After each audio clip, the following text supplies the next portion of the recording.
Forced to be the wife of the father and the brothers, the cruel case of incesta, Whittaker in the US. This is the story that you may never hear, but that profoundly marked the judicial and medical history of the United States in the 1970s. In the depths of the Appalachian Mountains, where the dense green of the trees hides secrets as old as the rocks themselves, lived the Blackwood family.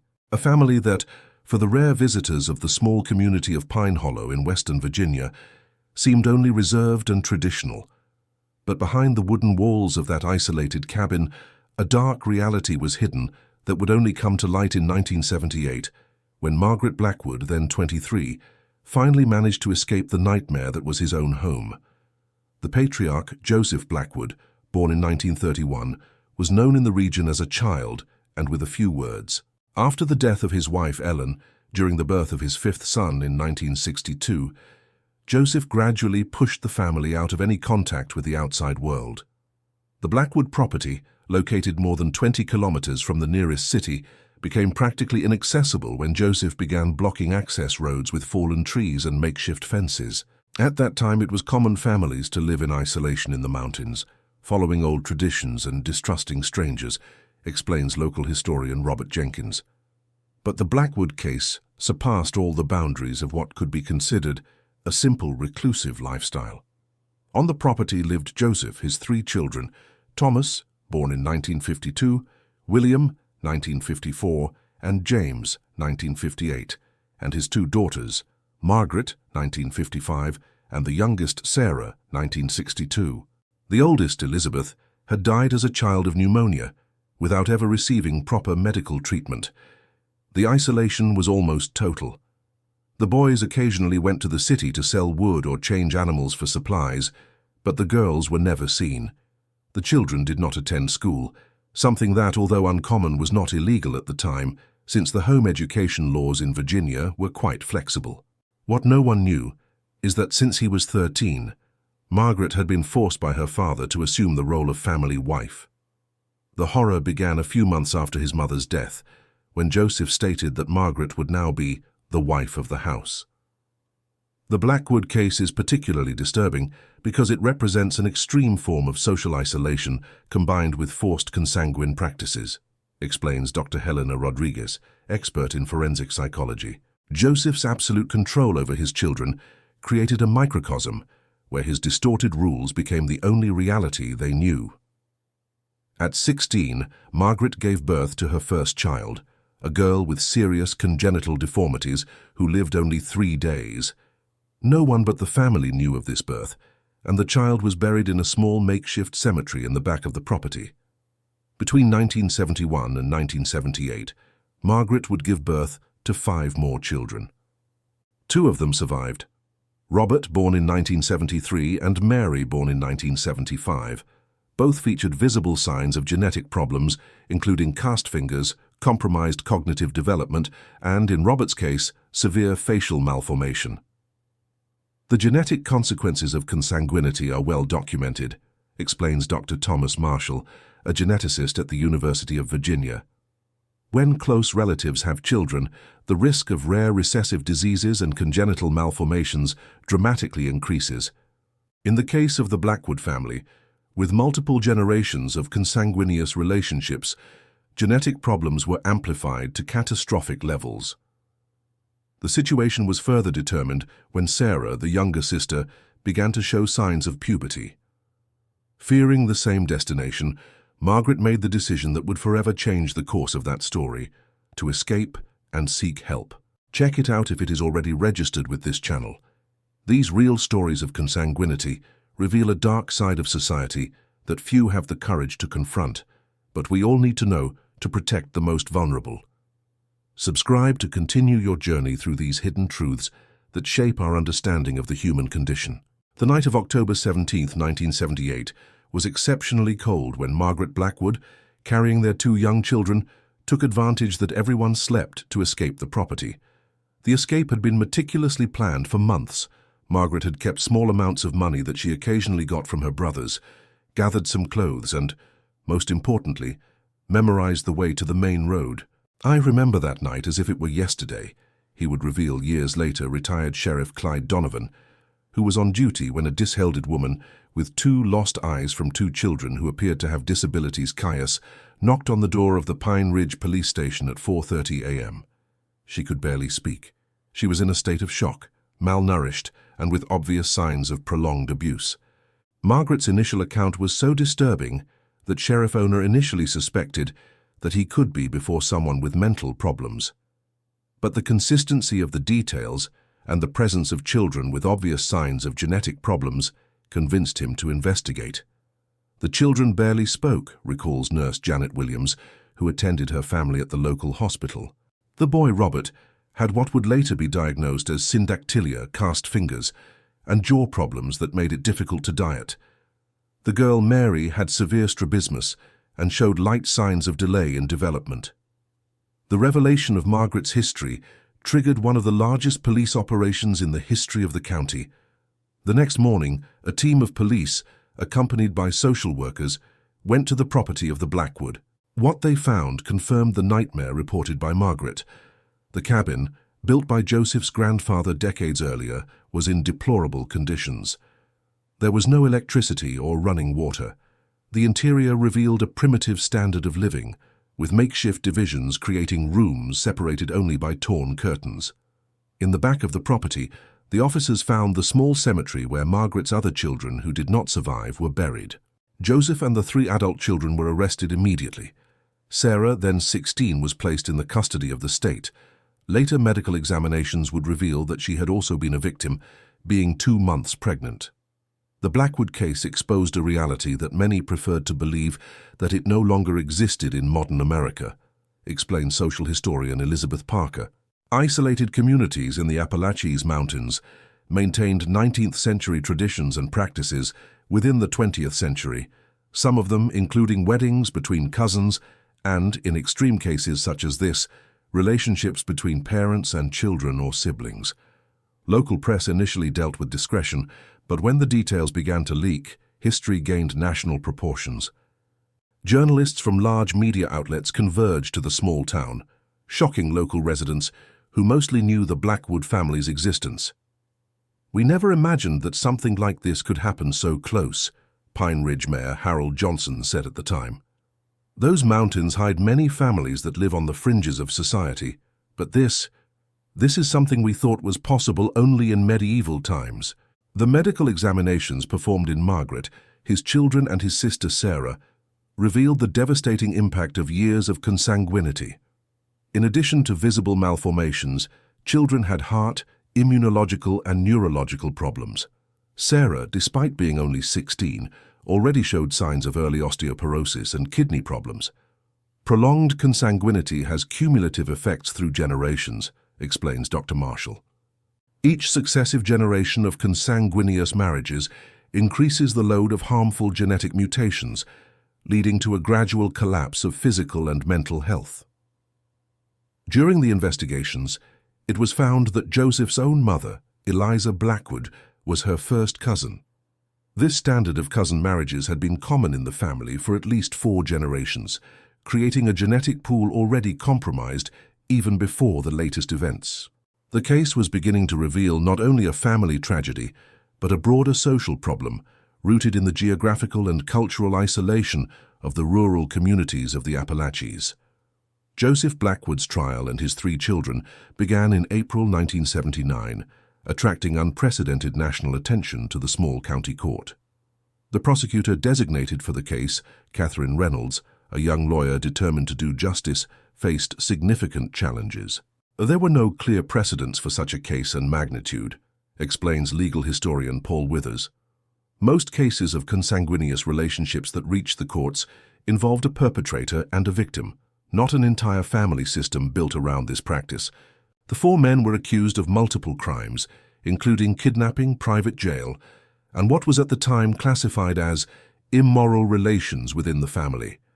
Virginia's legislation had not yet modernized its legal language to deal with cases of forced incest. Margaret's testimony, which lasted 3 days, was considered by those present as one of the most disturbing moments in American judicial history.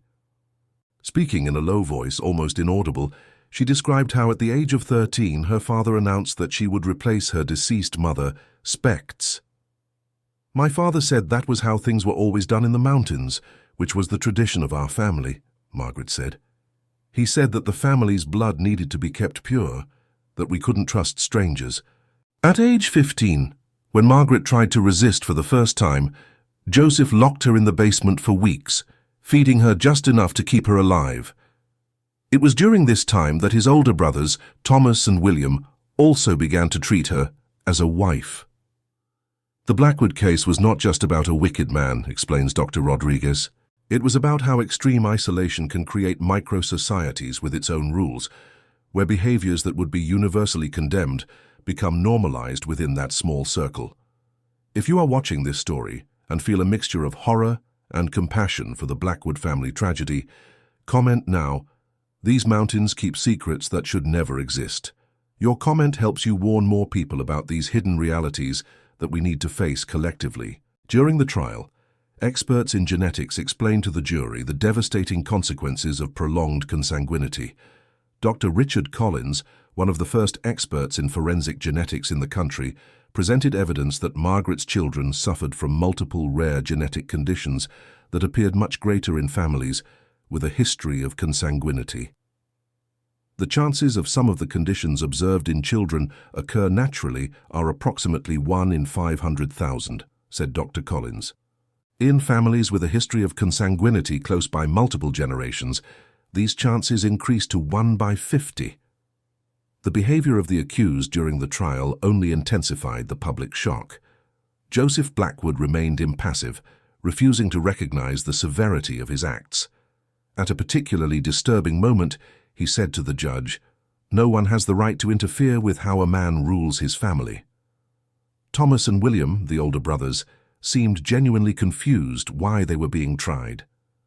James, the youngest of the brothers, was the only one showing signs of remorse, crying during Margaret's testimony. The scariest in the Blackwood case, says forensic psychologist Dr. Rodriguez, is how absolute isolation allowed a completely distorted worldview to become the only reality for those children. Joseph's children grew up believing that their actions were normal, even traditional. In a surprising development during the trial, old records came to light that suggested that Joseph himself had been the result of a relationship between his father and his sister.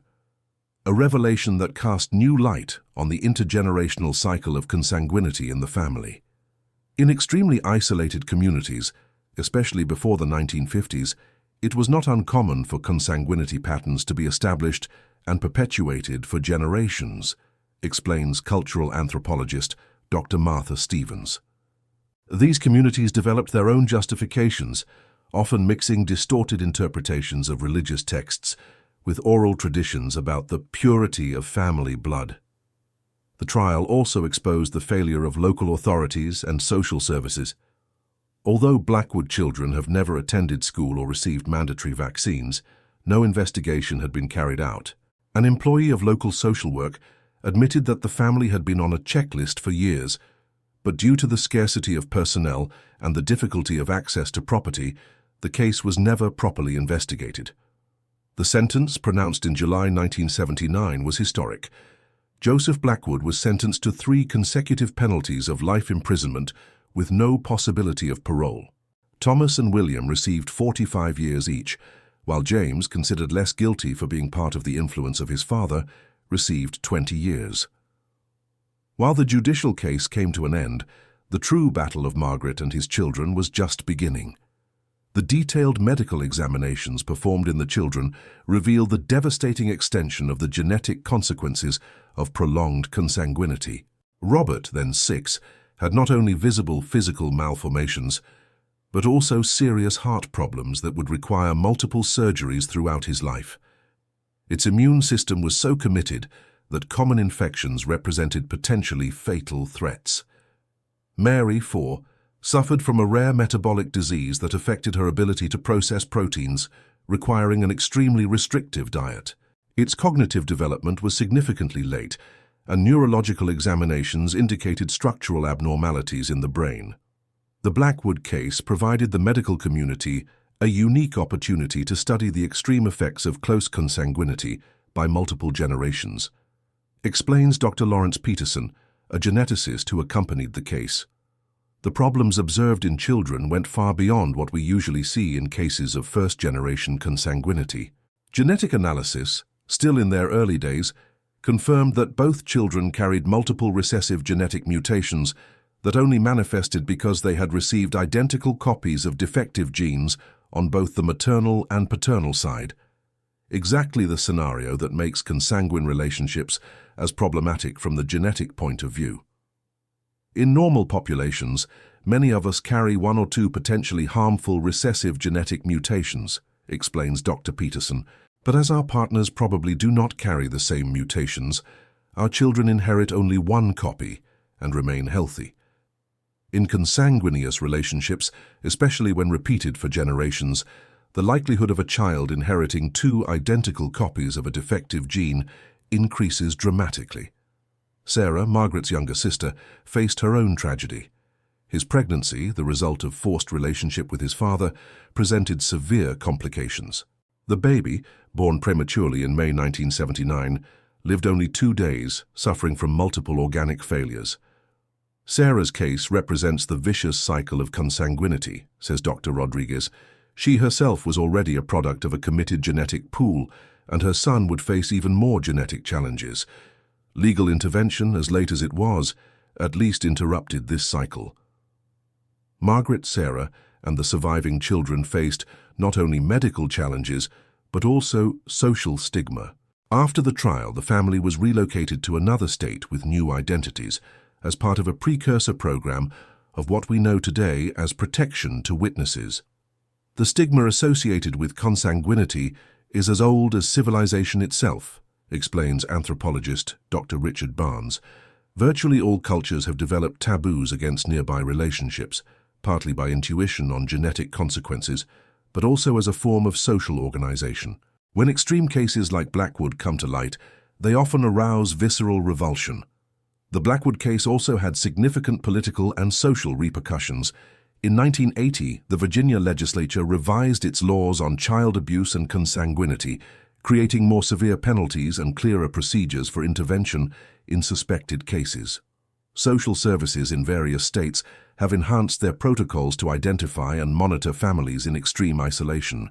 Before the Blackwood case, there was a cultural reluctance to interfere with how traditional families organized, especially in remote rural areas, explains social historian Parker. This case has helped to establish that certain practices are unacceptable, regardless of the cultural context or geographical location. Researchers also began to study more systematically the isolated communities of the Appalachians. They found that although the Blackwood case represented an extreme, marriages between first and second-degree cousins were not uncommon in certain remote areas until the 1960s.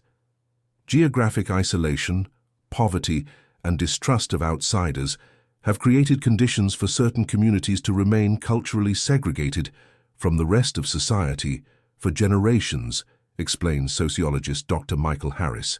In some of these social bubbles, practices that had been abandoned by the rest of society persisted well within the 20th century.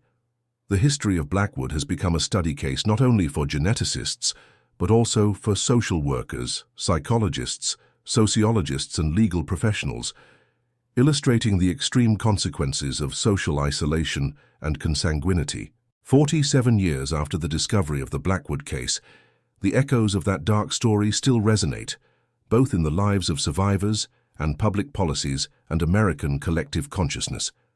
Margaret Blackwood, who took on a new identity after the trial, lived a discreet life in the Midwest. According to limited reports, she was able to obtain basic education and worked for many years as an assistant in a municipal library. He never married again, dedicating his life to the care of his children. He died in 2017 at age 62 of heart complications. Robert, his son, faced numerous medical challenges throughout his life. 17 surgeries were subjected to adulthood, most to correct heart and orthopedic problems. Despite their physical and cognitive limitations, it achieved partial independence, working on protected jobs and living in an assisted community. Inumarara interviews anonymously to a researcher in 2005. He said, "I never met my father or uncles, and I'm grateful for it. The only family I ever needed was my mother." Mary, Margaret's daughter, had a harder way. Their neurological conditions severely limited their ability to develop independent life skills. He has lived in specialized institutions since adolescence and needs continuous care to this day. Sarah, Margaret's younger sister, may have achieved the most remarkable recovery. After years of intensive care, he completed high school and later college, becoming a social worker specializing in cases of child abuse. In occasional lectures, always using pseudonym and altered appearance, she shares her experience to train professionals who work with abuse victims. Sarah's case represents the extraordinary resilience of the human spirit, says Dr. Rodriguez. Turning such a deep trauma into motivation to help others is a healing path that few can go. Joseph Blackwood died in prison in 1992 at age 61, without ever showing remorse for his actions. Thomas and William remain incarcerated, having had all requests for denying parole. James, who received the smoother sentence, was released in 1999 and lives under supervision in an unclogged state, where he allegedly works as a mechanic and leads a lonely life. The place where the Blackwood property was completely abandoned. The cabin was demolished and the area gradually claimed by the forest. Few local residents know how to identify the exact place where the family has lived, and the most superstitious avoid the area, claiming that carries a heavy energy. There is a natural human tendency to want to erase the physical traces of tragedies like this, explains Dr. Barnes. It's as if by removing visible evidence, we could somehow eliminate the stain in the collective conscience of the community. The most lasting legacy of the Blackwood case, however, is in the social and legal changes it has triggered. More rigorous laws on child abuse, higher resources for protection services in rural areas, and enhanced protocols to monitor families in extreme isolation have been implemented in several states. The Blackwood case represents a turning point in the way American society sees its collective responsibility for the protection of children, says retired Judge Martha Collins, who has accompanied several cases of child abuse throughout her career. He forced us to recognize that even in a society that values family privacy, there are limits that cannot be exceeded. From the scientific point of view, the case provided valuable insights on the effects of prolonged consanguinity on the human genome. DNA samples collected from all family members have been preserved, and, with the advancement of genetic sequencing technologies in the following decades, continue to reveal new information about the genetic mechanisms involved. Blackwood samples, as they are known in the scientific community, represent a unique record of the extreme effects of consanguinity by multiple generations, explains Dr. Peterson. Each advancement in genomic technology allows us to extract new information from these samples, contributing to our understanding of rare genetic diseases. Perhaps the most important legacy of the case is educational. The history of Blackwood is studied in faculties of medicine, law, social work, and psychology as an extreme example of the consequences of social isolation and consanguinity. The value of this story lies in its power to warn of early warning signs, explains Dr. Stevens. No family reaches this extreme point overnight. There is always a gradual process of isolation, control, and normalization of abusive behaviors that, if identified early, can be interrupted. For the rural communities of the Appalachians, the case brought often unwanted scrutiny. Many residents of these areas were unfairly stigmatized, as if the extreme behavior of the Blackwood were representative of their culture. It is important to distinguish between the natural geographical isolation of these communities and the pathological isolation imposed by individuals such as Joseph Blackwood, emphasizes Dr. Harris. The vast majority of families living in remote areas keep healthy connections with neighboring communities and adheres to fundamental social norms. If you watched so far, it is because you liked this story. Leave a comment saying, "I watched here," so I can meet you and know who really likes the stories here on the channel. Don't forget to enjoy this video so that more people can know these stories that need to be told, and share it with someone who you believe you should know the dangers of extreme isolation and consanguinity. Subscribe to the channel to follow more real cases that reveal obscure aspects of human nature and help us protect the most vulnerable. The history of the Blackwood remains a dark reminder of how extreme isolation, combined with cultural distortions and individual pathologies, can create environments where the unthinkable becomes reality. It is also a history of human resilience, demonstrating as even victims of the most terrible circumstances can, with proper support, rebuild their lives. In the words attributed to Sarah Blackwood in one of her rare public appearances, "What happened in Pine Hollow was not our choice, but what we do with this experience now is. Each time a child is rescued from an abusive situation because someone recognized the warning signs, our story gains a new meaning." While the Appalachian Mountains continue to keep their secrets, the Blackwood case remains a reminder of the collective responsibility to protect the most vulnerable, even when, especially when, are hidden from society's views.